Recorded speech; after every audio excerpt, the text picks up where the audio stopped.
আগুনে ৯ পরিবার আকাশের নিচে।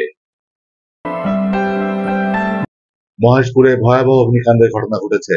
আগুনে পুড়ে ছাই হয়ে ৯টি পরিবারের ৮টি বসতঘর। গেল রাতে উপজেলার নওদাপাড়া গ্রামে এই ঘটনা ঘটে।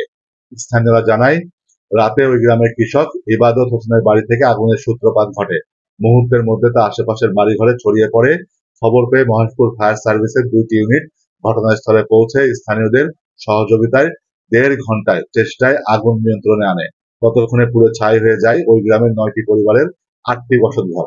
পুড়ে যায় ঘরগুলোর মধ্যে থাকা নগদ টাকা, আসবাবপত্র, কাপড়, ফসল সহ মূল্যবান জিনিসপত্র। বর্তমানে ওই ৯টি পরিবারের সদস্যরা খোলা আকাশের নিচে বসবাস করছে।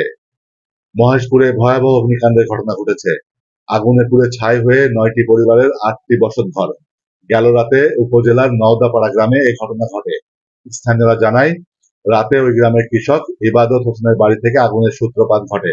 মুহূর্তের মধ্যে তা আশেপাশের বাড়িঘরে ছড়িয়ে পড়ে।